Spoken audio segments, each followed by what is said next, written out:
Dawn seeps into the courtyard like watered milk, pale and thin, slipping between the battlements and settling into the cracks of the stone. It gathers on the frost that crusts the flagstones, turning each shard of ice into a dull pearl. The air smells of wet iron and old straw, of smoke that never quite left the walls, of something sour and ancient that has soaked too deeply into the ground to ever be washed away.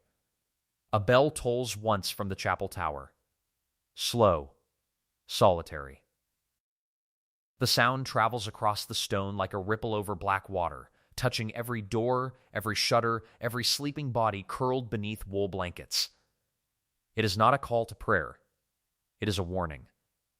In the center of the yard stands the block, scarred and darkened, its grains swollen with memory. Years of endings have seeped into that wood. The surface is polished where foreheads have rested, where hands have trembled, where blood has warmed it in winter and flies have claimed it in summer. Ravens watch from the guttering above, their feathers slick with frost. They do not fear this place. They know it better than the priests. He is already awake when the first light touches the parapets. He has not truly slept. In the small cottage beyond the tannery and the refuse pits, beyond the last crooked fence of the town, he kneels beside a wooden basin. The water is gray with cold. His fingers are red and cracked as he plunges them in, scrubbing with sand and lye soap. The water clouds faintly pink from yesterday's labor, though he had washed and washed until his knuckles bled.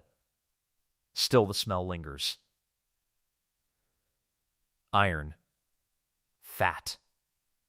The sweetness of death. It lives in the lines of his skin. By law, he must live here, where the wind carries the stink away from decent folk. No one wants the executioner's shadow falling across their bread or children. Even the dogs keep their distance, growling low when he passes, as if they sense something unnatural stitched into his bones. His hood hangs from a peg like a sleeping animal, leather cracked, patched with linen, dark with old rain. He stares at it for a moment, the way a soldier might look at a helmet before battle.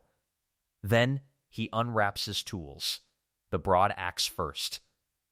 The blade is heavy and patient, not cruel, not kind, simply certain. He sets the whetstone against it and begins to sharpen. Shk, shk, shk. The sound is soft, rhythmic, almost tender, like a mother humming beside a fevered child, like someone trying to make peace with what must be done. He sharpens until the edge catches the faint light and sings. They call him master when they need him, monster when they do not. He remembers the market last spring, the way women crossed themselves as he passed, how the baker refused his coin, pretending not to hear, children whispering that he eats alone with ghosts, that he keeps skulls beneath his bed, that his heart is made of wood like the block itself. Perhaps it is easier for them to believe that, because if he is a monster, then they are innocent. If he is cursed, then they are clean. But at the castle gate, the captain bows his head. Always. Quietly. Respectfully. Because the king's peace depends on this man's hands. Laws must have teeth. Fear must have a face. And today, that face is his. When he walks through the waking streets, shutters close softly. Not slammed, just closed, as though the town itself is turning away. His boots crunch over frost and cinders. Somewhere, a woman is baking bread. The smell reaches him and vanishes. For a moment, his stomach aches with a memory of warmth, of sitting at a table with someone who spoke his name without flinching. That life feels like a story told about another man.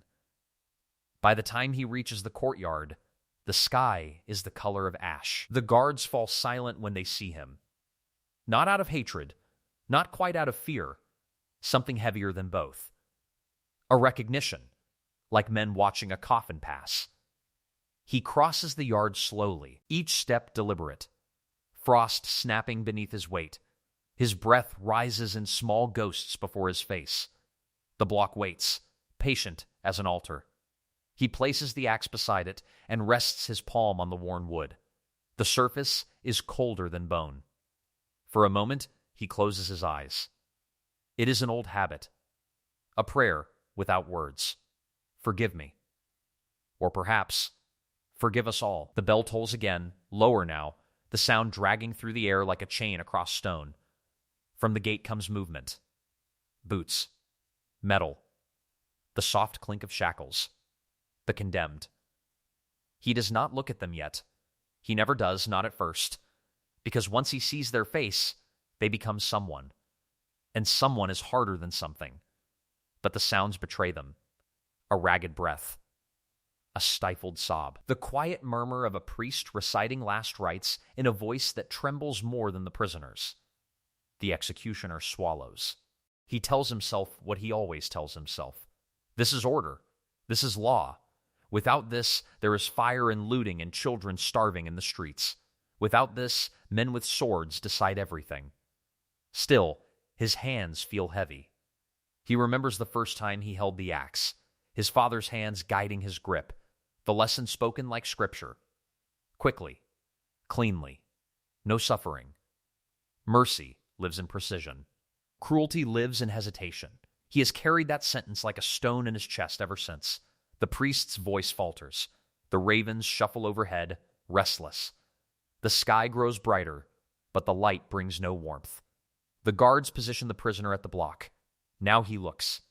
Just once. A young man. Younger than he expected. Dirt on his cheek. Eyes wide, not with defiance, but confusion, as though the world has become a puzzle he cannot solve. Their gazes meet. For the smallest moment, they are simply two men breathing the same cold air. No monster, no criminal, just fear. The executioner feels something twist inside him, something old and fragile. He almost speaks, almost says, "I am sorry." But the words would change nothing. So he lifts the hood instead, pulls it down, becomes what they need him to be. Not a man, a shadow, a function. The axe rises, catching the pale dawn light like a sliver of sun. For a heartbeat, the entire courtyard holds its breath. Even the ravens are still.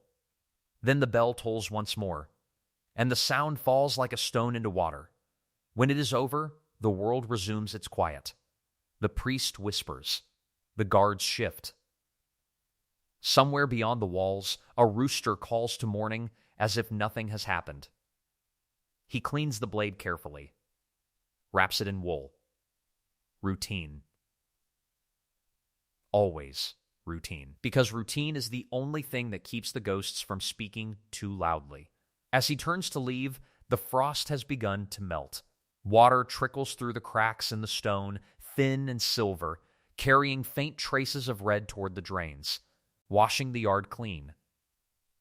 Erasing, as though the earth itself is trying to forget. But he knows better. Nothing is ever forgotten here. It only sinks deeper. Beyond the gate, the town is waking fully now. Smoke rising from chimneys, doors opening, life returning, and he walks away from it all, back toward the edge of the world where men like him are kept. Yet behind him, from the chapel tower, the bell begins to toll again. Not once, not twice, but many times. Urgent, uneasy, a different sound entirely, not justice. Alarm. He pauses, listening. Somewhere beyond the hills, something else is coming for the kingdom. Something that will demand far more than one man in one block. And for the first time that morning, the executioner feels a colder fear than death itself. Because soon, there may not be enough axes in the world to keep order. And the work waiting for him will no longer be clean. Night clings to the city like smoke when the cart begins to move. Not the soft night of stars and crickets, but a heavy, breathless dark. The kind that seeps into cloth and hair and bone. The kind that smells of ash and damp straw and old grief. The moon hides behind a torn veil of cloud, and what little light remains is the sickly orange of torches guttering in iron brackets along the walls. Their flames spit resin and sparks. Each spark dies before it touches the ground. The cart groans forward, wood against wood, axle against stone, a sound like an old man's joints. Its wheels carve through mud and refuse, through the leavings of market day, rotting cabbage leaves, fish scales, dung, broken baskets. The smell rises thick and sour. Tanneries breathe out their acid stink. Boiled cabbage drifts from some poor hearth. Somewhere in the maze of alleys, a baby coughs in its sleep, thin and desperate. The streets are narrow enough that the walls seem to lean inward, listening. Listening to everything. Remembering everything. The driver does not speak. He flicks the reins without looking back. The mule's ribs show through its hide, pale as knuckles. Behind him, on the flatbed of the cart, kneels the girl. Her wrists are bound with hemp rope, coarse and swollen, still damp from the river where it was soaked and twisted. The fibers have bitten deep into her skin. Every jolt sends a fresh tremor through her bones. She counts them. 1 bump. 2. 3. As if numbers might become prayers. As if counting might slow the end. Beside the driver sits the executioner. Silent. Still. His hood folded in his lap like a funeral cloth. The leather rests there like something alive, waiting to be fed. He keeps his hands on it, palms flat, feeling the cracks in the hide, feeling the places where rain and sweat have softened it over years of use. He stares ahead, not at her, not at the road, but somewhere beyond both. The city knows him, even in darkness. A shutter closes as they pass. A bolt slides into place. Someone whispers a prayer behind a door. He hears it, the faint tremble of the words, "Saints, preserve us," as though he were a plague cart, as though death itself had taken a seat beside the driver. The girl turns her head once. Her hair is tangled, hastily cut at the neck. There is dried wool lint still caught in the threads of her dress. Weaver's hands. He notices that first, the small scars on her fingers from loom splinters. The calluses. She had worked. Hard. All winter. He had heard the charge read that afternoon in the magistrate's hall. The weaver's daughter. Accused of stealing wool from the guild stores. A handful of fleece hidden beneath her skirts. The law is clear, the magistrate had said. Voice dry as old parchment. Theft from the guild weakens the realm. The realm must be protected. The realm must endure. The words were spoken in Latin first, then again in the rough market tongue. The same script he has heard 100 times. Always the same. Different faces, same ending. He remembers her father kneeling, hat in his hands, begging until his voice broke. Hunger had gnawed their house hollow all winter. No bread, no coal, only cold. But hunger is not a defense. Hunger is not a language the law understands. The cart hits a rut. She gasps softly. Not a scream, just surprise. As if her body still expects the world to be gentle. The sound slips into him like a knife. He does not look at her. He has learned not to look. Looking makes them human, and humans linger. Still, he feels it, something shifting inside his chest. Small. Painful, like an old wound reopening. He remembers another night, another winter, a child burning with fever in his arms, his own daughter, skin too hot, breath too fast. The church bells ringing for Easter while he counted her breaths the way this girl now counts the bumps in the road. He had prayed then, promised anything, taken nothing. By morning, she was cold. Since that day, he has carried 2 weights, the axe and her memory. The cart rolls past the chapel square. A crucifix stands crooked in the wind. Christ's wooden face is cracked by frost, eyes staring down in silent judgment or silent mercy. He cannot tell which. The girl glances at him. Just once. There is no hatred there. No curses. Only bewilderment, like a lamb watching the knife. As if she is trying to understand what mistake in the world led her here. As if this must all be a misunderstanding that someone will soon correct. He feels his throat tighten. He almost speaks, almost says, "I am sorry." But apologies are useless things. They cannot cut rope. They cannot bend law. So he stays silent. The square appears ahead, widening like a wound in the city. And there it stands, the scaffold, black against the stars, a skeleton of beams and crossbars, waiting. Torches circle it like dying suns. Their smoke coils upward, thick and greasy. Priests murmur litanies. A clerk hunches over a board, scratching goosequill across parchment. The sound is sharp and dry. Everything must be written. Every sin catalogued, as if ink could justify rope, as if records could soften death. A few townsfolk gather already, wrapped in cloaks. Faces pale, curious, afraid. Some pretend they are only passing through, but no one truly passes through. They come to see. They always come. The cart stops. The mule snorts steam. For a moment, nothing moves. The knight holds its breath. He stands first, boots thudding softly on the wood. Then he turns and helps her down. His hands are large, scarred, surprisingly gentle.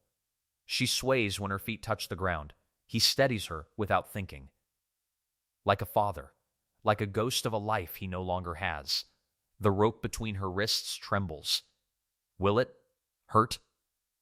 She whispers. Her voice is so small it almost disappears in the wind. He hesitates. Then, quiet as falling ash, he answers. Not for long. It is the only mercy he can promise.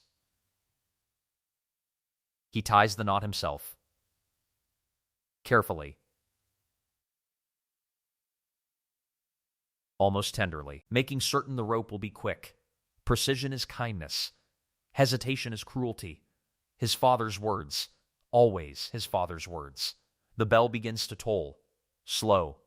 Heavy. The sound spreads across the square like black water. The crowd thickens. Tidewater rising. Faces blur. Mouths murmur. He lifts the hood.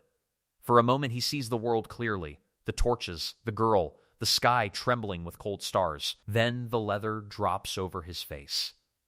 And with it, the last warmth of memory. The last trace of the man who once held a feverish child and begged God for mercy. Now, he is only the hand.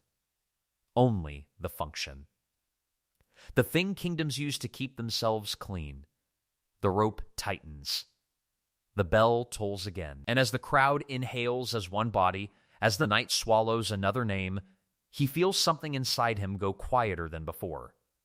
Not breaking, just fading. Like embers under ash. By the time the stars begin to pale and dawn creeps toward the rooftops, the scaffold stands empty again. The square is washed. The clerk dries his ink. Life returns. But the executioner remains a moment longer, staring at the place where her shadow had been.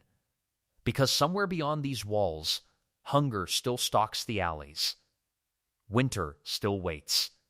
And tomorrow, or the day after, another cart will creak through the dark. Another child. Another rope. Another prayer counted like numbers. He pulls the hood from his face and folds it slowly, then walks back toward the sleeping streets, toward the long road home.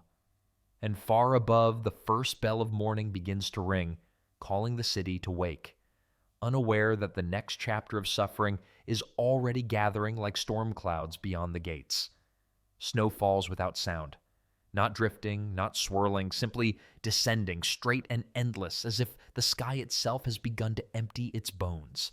It feathers the roofs and cloaks and the wide shoulders of the castle gate. It softens the hard lines of stone and timber until the fortress looks less like a weapon and more like a memory.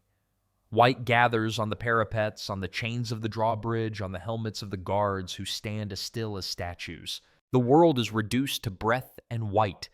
Even the dogs have stopped barking. The silence is so complete it feels sacred, like the inside of a chapel before the candles are lit, before the first prayer dares to rise. For a moment, it seems as though nothing wicked could survive in such stillness, as though blood itself would be too loud for this hour. Within the lower yard, beside the stables and the frozen well, a trough has been filled with water chipped from the ice. Steam curls faintly from its surface. The executioner kneels beside it. His knees sink into the snow. His gloves are stiff. Dark. He lowers them into the water and begins to wash. The red unfurls slowly, like silk loosening from a fist. It swirls outward, blooming through the pale surface, then thinning, until it becomes nothing at all. He watches it vanish beneath the ice forming at the edges, as if the earth itself refuses to remember, as if the ground is tired of drinking. Today's work was not for thieves, not for deserters, not for the hungry or the foolish or the desperate. Today, the blade was meant for a knight. Even thinking the word feels strange. Knight. It carries weight, iron and gold, oaths whispered beneath banners, spurs ringing against stone. Men like that do not kneel at blocks. Men like that command. Yet this morning, one of them had knelt before him. The snow had not yet begun then, only a bitter gray dawn, the sky like wet wool. They had brought the knight down from the keep without chains. Chains would have been an insult. 2 guards walked beside him, but they did not touch him. He walked as though crossing a courtyard to breakfast. Back straight, cloak clasped, the gold thread of his surcoat dull in the cold light. Once he had ridden beneath those banners, hawk sigil bright against velvet. Once children had cheered when he passed through the gates. Once he had sworn to defend the king's body with his own. But letters were found, carefully folded, sealed in wax, smuggled through servants' hands and shadowed corridors. Alliances with the wrong lord, promises whispered to the wrong crown, treason written in neat, patient ink. The court had turned on him like hounds. No shouting, no rage, just the quiet shifting of loyalties. Doors closing, eyes refusing to meet his. In castles, betrayal is rarely loud. It is a soft thing, a door that does not open, a chair left empty, a feast where your name is not spoken, and suddenly you are already alone. A noble's death demands ceremony. No rope, no scaffold, no crowd, only witnesses, a priest, and dignity like a final cloak placed over the shoulders. He had requested the sword, not the axe. "I would meet it standing," the knight had said. His voice was steady, weathered, like wood that has seen many winters. The executioner had nodded. He understood.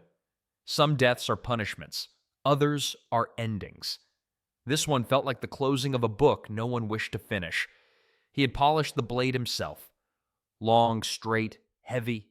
He rubbed it until it mirrored the sky, until clouds slid across its surface like ghosts. When the moment came, they stood facing each other. No hood, no ropes, just 2 men in the cold. 2 soldiers in different uniforms, bound by different forms of duty. For a heartbeat, neither moved. The knight's breath smoked between them. "So," the knight had said quietly, almost amused, "it seems we both serve the same master in the end."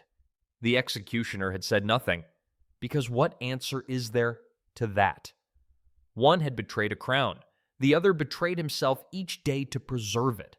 The knight removed his ring before kneeling, set it carefully on the snow, as though he might retrieve it later, then bowed his head. Not in fear, in acceptance. The executioner had bowed too, a small thing, invisible to the witnesses, but necessary, one soldier to another. When the blow fell, it was clean, almost merciful, a single motion, wind and steel. The kind of stroke his father once called kindness. Now, kneeling by the trough, he scrubs his gloves again and again, but the cold has seeped into his fingers. They no longer feel like his. Around him, the yard is empty. Snow muffles everything. The world has retreated indoors, to fires, to bread, to small talk. Smoke rises from chimneys in slow gray threads. Life resumes its quiet rhythms. Only he remains outside, as if the cold belongs to him alone. He dips his hands once more into the trough. Something bumps against his knuckles. Small. Metal. He frowns and reaches down into the slush. His fingers close around it. A ring. Bronze. Heavy. The seal still faintly warm, as if it remembers the knight's hand. He turns it over. A hawk engraved upon it. Wings spread wide, caught forever in the moment before flight. The edges are worn smooth from years of use, from sealing letters, orders, promises, perhaps even love notes once. He stares at it longer than he should. He should give it to the clerk, record it, catalog it with the rest. Everything must be written. Everything must be accounted for, but instead, he closes his fist. The metal presses into his palm, and without knowing why, he slips it into his coat. A small theft, or a small mercy. He cannot tell which. Perhaps it is proof the knight existed, proof he was more than ink on parchment, more than a charge. Beyond the wall, the bell begins to toll for vespers. Low, steady, calling the faithful to prayer. Each note drifting through the snow like a stone dropped into deep water. He listens, feels the sound settle into his chest. He thinks of banners snapping in the wind, of oaths spoken with hands on cold steel, of a time when loyalty meant something solid. Now it feels like smoke, thin, easily scattered. He realizes, kneeling there with frozen hands and a stolen ring, that he has not just executed a man, he has executed an entire world. A world of vows, of bright cloth and trumpet calls, of knights who believed honor could shield them from the dark. And if men like that can fall to the block, what hope is there for the rest? Snow gathers on his shoulders, on his hood, on the trough beside him, slowly burying every trace. Soon the yard will look untouched, pure, as if nothing has happened at all, but beneath the white, the earth is layered with memory, with secrets, with bones. He rises at last, breath clouding before him, the ring heavy in his pocket. Beyond the gates, the road disappears into the falling snow. Somewhere out there, other lords sharpen knives in candlelight. Other letters are being written, other betrayals sealed with wax. The kingdom feels quieter than it should. Too quiet, like a forest before wolves move. He pulls his hood up and walks toward the keep, boots crunching softly. And as the bell tolls again, deeper now, he cannot shake the feeling that today was not an ending at all, but a warning. That soon it will not be traitors or thieves kneeling before him. Soon the realm itself may come apart at the seams, and the blade he carries will no longer be enough to hold it together. Rain drips from the eaves in slow, patient threads, not falling so much as counting. One drop, then another. Each striking the shutters with the soft, hollow tap of fingertips against a coffin lid. The night beyond the cottage is thick and lightless, the sky sagging low with clouds that never seem to empty. Mud clings to the path like tar. The air smells of wet bark and chimney smoke, and something older, something metallic that never truly leaves this place. The rain makes no haste. It has all the time in the world. Inside, the hearth breathes low and orange. Coals settle with quiet sighs. A thin ribbon of smoke curls upward through the chimney, carrying with it the scent of sage and rosemary that hang drying from the beams. Their sharp, clean fragrance battles the deeper smell soaked into the wood and stone. Iron, tallow, old leather. The smell of his trade. The smell that follows him even after washing. The smell that no herb can quite erase. A single candle burns on the table between them. Its flame bends each time the wind creeps through the cracks in the wall, trembling like a frightened animal. The cottage is small. 2 stools, 1 rough table, a bed behind a hanging blanket. It feels less like a home and more like a place borrowed from the edge of the world. His daughter sits across from him, head bowed, mending a tear in her cloak. She works carefully, tongue pressed against her teeth in concentration, threading the needle through coarse wool. The fabric is patched and repatched, layers of winter stitched atop older winters. Her fingers move with a patience he has only ever seen in the old. Children should not have hands like that. Children should not know how to repair everything themselves. The thread catches. She pulls it free gently, unwilling to wound even cloth. He watches her hands, how small they are, how pale, how utterly unsuited to the weight of the world he carries each day. Outside these walls, she is not a child. She is the hangman's daughter. The name follows her like a stain. No one lets her near their wells. No one shares bread. At market, mothers draw their sons away as she passes, as though misfortune might leap from her shadow onto their skin. No boy dares court her. No girl invites her to spin or sing. At church, she kneels alone, the pew around her empty as a plague bed. Even the priest, who preaches mercy and forgiveness, refuses their bread at communion. He leaves the wafer on the altar stone for them to take themselves, as though their touch might sour the sacrament. The first time it happened, she pretended not to notice. The second time, her shoulders curled inward. By the third, she stopped looking at anyone at all. The executioner feels that memory now like a stone under his ribs. He has faced screaming men, begging men, proud men. None of them frightened him the way that small silence did. He shifts on the stool. The wood creaks.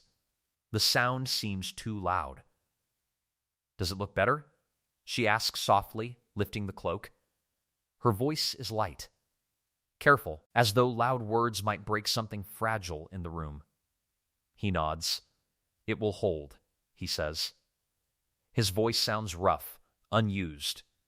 He clears his throat and tries again. "You've good hands." She smiles at that. Just a little. And for a moment, the candlelight catches in her eyes the way it used to when she was smaller, when she still believed the world might open for her like a gate. He remembers then how he tried to keep her away from the yard, away from the ropes and blocks and the smell of fear. When she was young, he would leave before dawn, returning only after dark, washing himself at the trough until his skin burned, changing clothes outside the door like a penitent shedding sins. But the trade clings like smoke. It creeps into the grain of the wood, into the seams of fabric, into dreams. You cannot hide death from a house built beside it. She has seen the guards come for him, heard the bells, watched him return with shoulders heavier than before. Children understand more than we think. They simply learn not to ask. Tonight, though, she does. The needle pauses. She keeps her eyes on the cloth. "Father," she says, barely above a whisper, "why did God choose us for this work?" The question lands between them like a blade. He looks at her, at the earnestness there, at the hope that there must be some reason, some meaning. He searches for words, finds only the old ones. Duty, necessity, law. They crumble in his mouth like ash. He remembers the steward years ago, standing where she sits now, boots muddy, purse heavy with coin. Someone must do it, the man had said. Better a steady hand than a butcher. It had sounded almost noble then, like service, like protection. Feed your family, shelter guaranteed. The crown's favor, he had believed it, or wanted to. Now it feels like exile dressed as honor. He rubs his thumb against the table, feeling old knife marks in the wood. "I don't know," he finally says. "The truth is quieter than any lie. I only know, if it must be done, it should be done cleanly." She nods, though he can tell the answer has not warmed her. Nothing ever does. So he reaches into his coat pocket, pulls out something small, carved during the long winters when the snow trapped them inside and the silence grew too loud. A wooden bird. Crude, but careful. Wings spread wide. He sets it in her palm. "For you," he says. She turns it over, tracing the grooves with her thumb. And then she smiles. Not the small, polite smile from before. A real one. Bright. Sudden. Like sunlight slipping through storm clouds. For a heartbeat, the room changes. The walls feel less close, the air less heavy. As if spring itself has brushed past the door. He memorizes that smile, stores it away like bread for famine. Because he knows how quickly such things vanish. Outside, the rain slackens. The world holds its breath. Then, from the hill, the bell. Low. Heavy. Calling. One toll. Then another, summoning him back to the yard, back to the block, back to the place where his name becomes something else. She hears it too. Her smile fades, not into fear, but into something older. Resignation. Like she has always known this moment would come. He stands slowly, the stool scraping stone. Each movement feels heavier than the last. He pulls the hood from its peg, the leather cold in his hands. He hesitates, then slips it over his arm. He does not put it on yet. Not here. Not in front of her. But already, he feels the distance growing between them. Like a river widening. Like ice cracking. Each step toward the door carries him further from her world of thread and candlelight, and deeper into shadow. He opens the door. Rain and cold air rush in. The night smells of mud and smoke and duty. Behind him, the hearth sighs. The candle flickers. She sits at the table, the little wooden bird cradled in her hand. Small. Fragile. Waiting. He steps outside. The door closes softly, and as the bell continues to toll across the dark hills, he walks toward the scaffold once more, knowing that every life he takes builds a wall around his own child, stone by stone, until one day she may be the only living soul left standing on the other side. The first thing he hears is the laughter. Not bright laughter, not joy, but the brittle, hungry kind that breaks easily and leaves something sharp behind. It rises through the morning fog like crows lifting from a carcass. By the time he reaches the marketplace, the sound has already gathered into a crowd. The square smells of onions crushed underfoot, fish brine thick in the gutters, damp wool steaming faintly on wooden racks. Canvas awnings sag with rainwater, their ropes groaning with each drop. Mud sucks at boots. Straw and feathers cling to everything. Vendors shout in rough dialects, their voices weaving together like a frayed tapestry. Curses, bargains, prayers, gossip. Somewhere a lute stumbles through a broken tune. Two strings out of pitch, the melody limping like an old dog. Life goes on. It always does. Even on mornings meant for shame. Chickens scratch in the muck, scattering scraps of cabbage and fish bones. A cartwheel creaks past, spraying brown water onto a row of cabbages. The air tastes sour. The world feels close, crowded, breathing on itself, and at the center of it all stands the pillory. Dark wood, swollen with years of rain and sweat and spit, already occupied. The baker's head and hands protrude through the frame like a trapped animal. His neck is reddened where the wood rubs raw. His hair hangs in damp clumps across his eyes. Flour still clings to his sleeves, white ghosts against brown cloth. He looks less like a criminal than a man who simply left work too early. Children circle him first. They always do. Cruelty is easiest for the young. They throw onion peels and small stones, rotten fruit, a crust of bread too hard even for dogs. The peels stick to his beard. The stones knock against bone. Old women spit curses between broken teeth.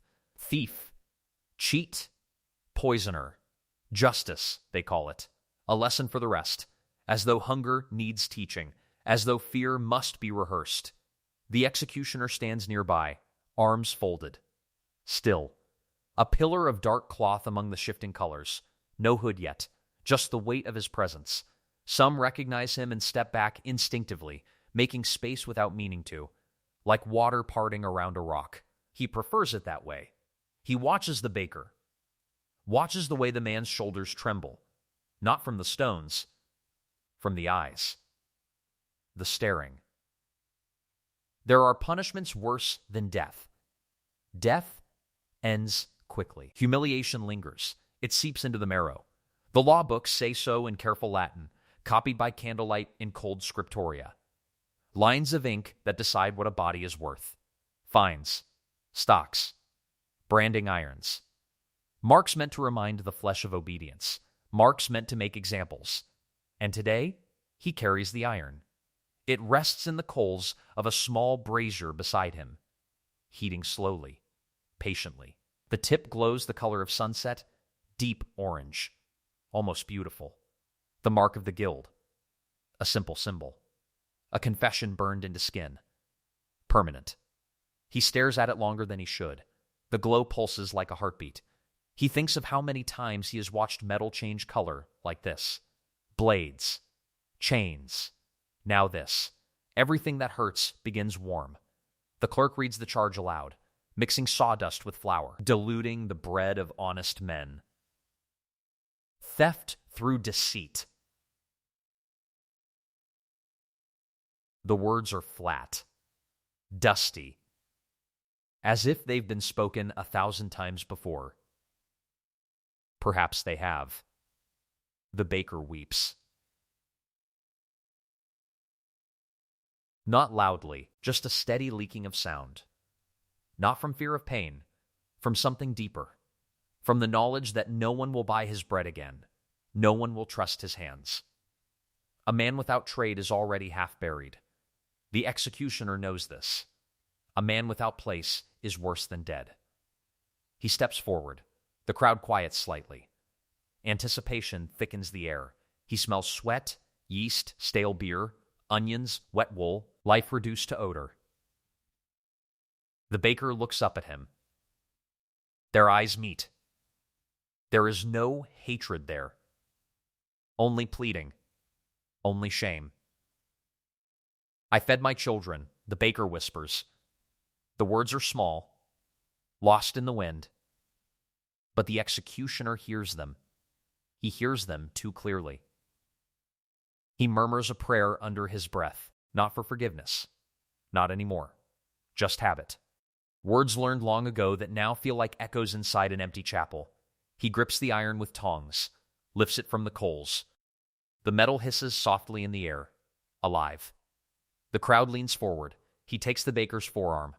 Gently, always gently, as though handling a child. The skin is thin, cold. He presses the iron down. The sound is immediate. A sharp hiss, like water thrown onto hot stone. Steam leaps upward. The smell follows, sweet, sickening, unforgettable. The baker screams. The crowd cheers. The two sounds weave together into something terrible. Triumph and agony sharing the same breath. He feels none of their satisfaction. No relief. No righteousness. Only the familiar sinking weight, as if each cry sinks into him instead. As if every mark he leaves accumulates somewhere unseen. Inside bone. Inside blood. Branding him, slowly. He removes the iron. The symbol stands bright and angry on the man's skin. Already swelling, already permanent. The clerk nods. The lesson is complete. Children scatter. Vendors return to shouting. The world resumes its rhythm as though nothing has happened, as though pain is just another spice in the air. He wipes the iron clean with a rag. The cloth darkens. He stares across the square, at the faces watching him, hungry for order, hungry for someone to blame, hungry for someone to fear. They do not see him as a man. To them, he is a tool, like the hammer, like the tongs, necessary, replaceable. If he fell tomorrow, another would take his place. The law would continue breathing. Above him, a sudden roar of wings. A flock of pigeons erupts from the church roof, gray bodies scattering into the sky like ash from a fire. For a moment, he watches them climb. Higher, higher, until they become nothing but moving specks against the clouds. He imagines following them, leaving the square, leaving the laws, leaving the kingdom, walking until the roads end and the names fall away, becoming no one. But the bell from the tower begins to toll. Low, summoning. Another duty, another body waiting somewhere beyond the crowd. The sound pulls him back like a chain around the ankle. He lowers his gaze, sets the iron back into the coals, and as the pigeons vanish into the gray sky, he turns toward the castle gate once more, carrying the weight of yet another mark, not on flesh this time, but on something deeper. Something that no water, no rain, no prayer will ever wash clean. The chapel is colder than the yard, colder than the stone block at dawn, colder than the trough where blood turns the water pink and then disappears. Cold in a way that feels older than weather, the kind of cold that lives inside walls. Stone sweats with damp, moisture beads along the mortar and slides down like tears. The air tastes of wax and old incense, thick and sweet enough to make the throat ache. Every breath feels borrowed. Candles tremble in their holders as if afraid to stay lit. Their flames bend and shrink, thin as frightened fingers. The sound inside is small, a faint crackle of wick, the quiet shuffle of a priest's sandals. And beneath it all, nothing. No prayers, no singing. The chapel has forgotten how to speak. In the chancel, a narrow board rests on trestles. Upon it lies a body covered with linen. The shape beneath is small. Too small. A bundle, really, like a sack of grain or laundry waiting to be washed. But it does not move. The executioner stands in the doorway for a moment, letting his eyes adjust. Outside, the world smells of smoke and dung and winter air. Inside, it smells of endings. The priest stands at a distance, hands tucked deep into his sleeves. He does not approach the board. He does not kneel. He only watches. His lips move, but no sound comes. Fear has stolen even the comfort of words. Plague. The word moves through the city faster than any sermon, faster than any bell. Doors are marked with chalk crosses, white, trembling lines on dark wood. Families bolt themselves inside and bar shutters with furniture. Wells stand empty. Markets half abandoned. Even the bells ring fewer times, as if tired of announcing loss. Yesterday 3, dead. Today 6. Tomorrow, no one finishes the sentence. But the dead must be buried. The law insists. Disease or no, bodies cannot be left in houses, bodies cannot lie in the streets. Order must be kept, even as breath falters and coughs echo through the night. So they send for him. Always him. Not for killing this time, but for what others refuse to touch. He steps forward. The priest retreats a half step without meaning to. A small movement, almost invisible. But the executioner notices. He always notices. It is the same look they give him at the scaffold, the same distance, as though death might travel through skin, as though he carries it in his blood. He reaches for the linen. His gloves are damp with vinegar, the only protection they know. The sharp smell bites his nose. They say it keeps sickness away. They say many things. He lifts the cloth slowly. The boy's face appears. Already waxen. Already too still. Lips blue. Eyes closed as if mid-dream. He looks younger than his daughter had been when she first learned to sew. A thin cord hangs around his neck, bone and twine tied into a charm. Something a mother might have pressed into his palm with trembling hope. Protection. A prayer you can touch. It has failed, like all prayers seem to lately. The executioner stares a moment longer than he should. There is no wound, no blood, just silence. A life slipped away in the dark while the city slept. He thinks of the night sounds, the coughs through thin walls, the whispers, the waiting. How many fathers woke to this same stillness? How many mothers shook small shoulders and begged them to move? He places the linen back gently, as though not to wake him, as though sleep is still possible. He slides his arms beneath the small body. The weight surprises him. Children are always heavier than they look. Heavy with all the days they never lived.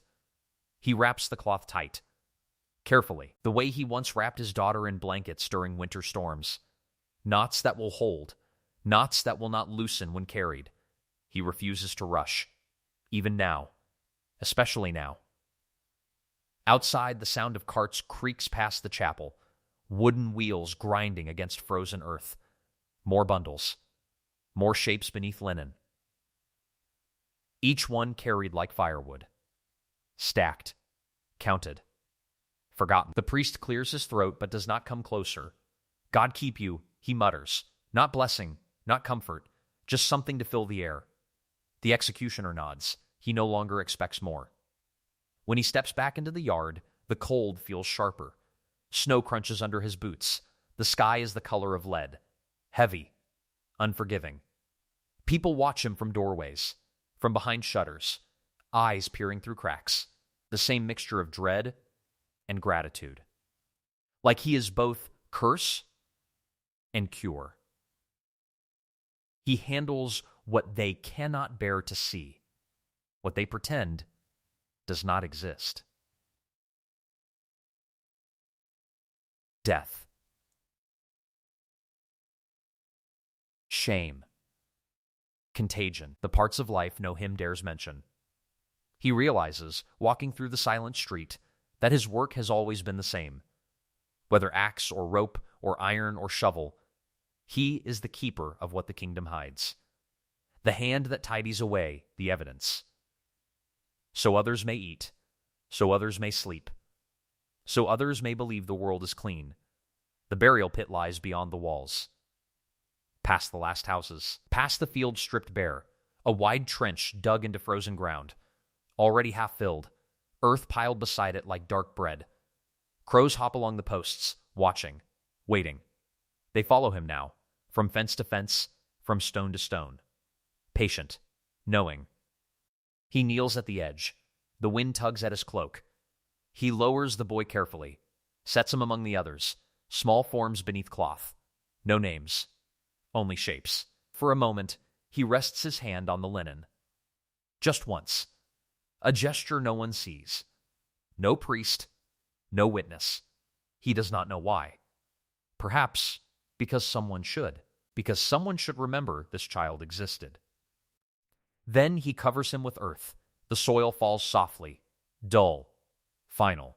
The sound is worse than any scream. He realizes then that the line between executioner and gravedigger has vanished entirely. Blade or shovel, rope or cloth. It is all the same motion, carrying the dead into darkness. So the living can pretend the world is whole. So markets may reopen. So bells may ring again. So mothers may light candles and whisper that God is merciful. He stands. His back aches. His gloves stink of vinegar and earth. Behind him the crows settle. The pit grows quiet. The sky presses lower. And as he walks back toward the city walls, the wind carrying the distant coughs of the sick, he understands something colder than the chapel stone. That soon there may be too many bodies for even him to carry, too many for pits, too many for prayers. And when death no longer fits neatly into the ground, when it spills into the streets like flood water, no blade, no rope, no law will be enough to hold the kingdom together. Before sunrise, the castle sleeps like a beast at rest. Its towers rise black against the paling sky, jagged and still, like ribs beneath a hide of stone. Frost beads along the chains of the portcullis, each link glazed white, each breath of wind setting them whispering against one another with the faintest metallic chime. The air is so cold it feels brittle, breakable. Wind threads through the arrow slits and broken mortar, whistling low like breath through teeth. The sound slides along the walls and down the corridors, searching for something living to haunt. Somewhere deep within the keep, a single door creaks open. The noise is small, but in this hour, it might as well be a confession. He steps through it alone, torch in one hand, axe wrapped in cloth in the other. The corridor is narrow and damp, the stones sweating with night. His boots scrape softly as he walks, each footfall swallowed by the cold. The torch gutters flame bending sideways, smoke trailing like a torn banner behind him. The castle smells different before dawn. Less like men, more like dust and oil and old breath trapped in stone. He smells rusted hinges, tallow, the faint ghost of incense drifting down from the chapel above as if prayers still linger in the cracks. He begins to climb. The spiral stair curves tight and steep, hugging the tower's core like the inside of a shell. Each step is worn hollow by centuries of feet, Soldiers in chains, servants with trays, kings with heavy crowns. Now only him. The flame throws his shadow, huge and twisted against the wall. Another man seems to climb beside him. Longer, darker, more certain. The echo of his boots follows a heartbeat behind, as if someone else keeps pace. For a moment, he thinks of the graves outside the walls, of the pit, of the boy's small body, of all the shapes beneath linen. He shakes the thought away. Stone. Step, stone. Step. Upward. He knows this path too well. These stairs have become a ritual, a pilgrimage no one blesses. At the top waits the chamber reserved for traitors of rank. The door is thicker here, iron-banded, sealed against sound. No crowd gathers, no square fills with shouting, no children throw stones.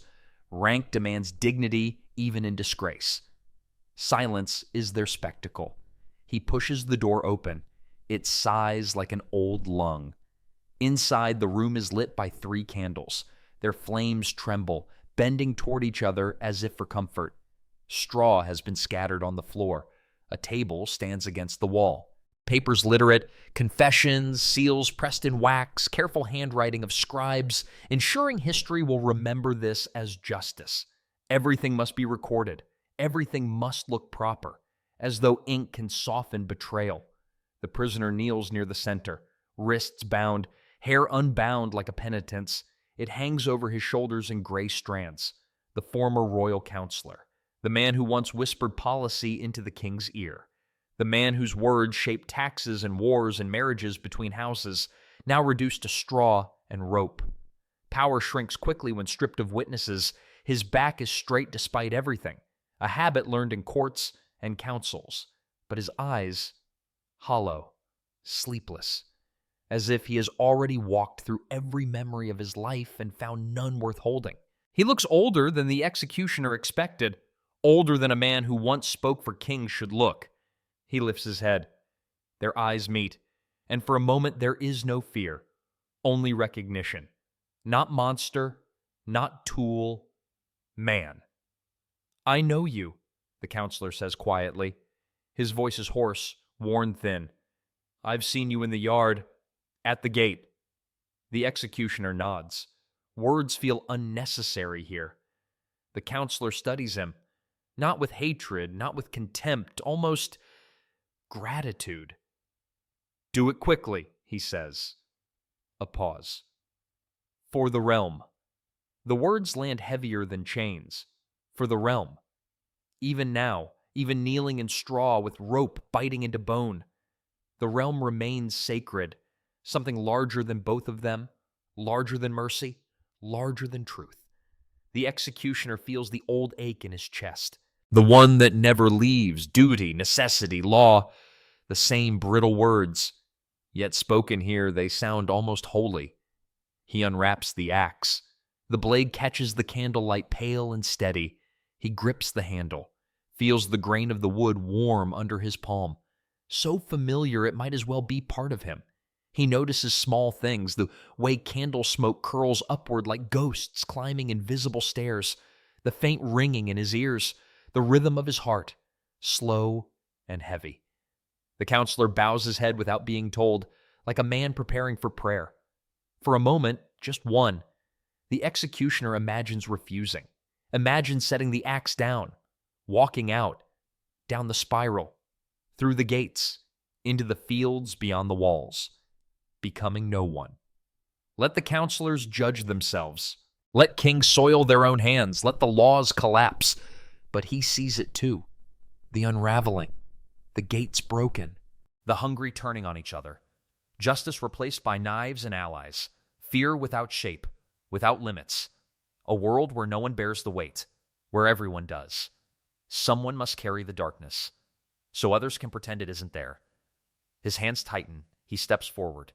The straw rustles softly. The axe rises. For a heartbeat, the whole room seems to hold its breath. Even the candles shrink. Then, the blade falls. The sound is final, not loud, just complete, like a door closing in an empty house. For a long moment, nothing moves. Only the smoke drifting upward. Only the slow drip of wax. He stands there breathing, counting. 1, 2, 3. making sure. Through the narrow window, the first light of morning slips in. Thin, gold, touching the stone like forgiveness. Dust motes glow in it, drifting like souls too small to name. He wipes the blade. Wraps it again. Routine. Always routine. Because without routine, the ghosts grow louder. Before leaving, he glances once more at the table. At the papers. The seals. The careful script that will say the realm was protected today. History will remember a traitor punished. It will not remember the man who climbed the stairs before dawn, the one who carried the weight. He steps back into the stairwell. The door closes behind him with a dull thud, and as he descends toward the waking world, torchlight shrinking, morning bells beginning to stir beyond the walls, he understands with a clarity colder than frost that as long as kingdoms demand obedience, as long as fear must be shaped into order, someone like him will always climb these stairs before sunrise, alone, carrying the darkness upward, so others may walk below in light, never knowing what it costs.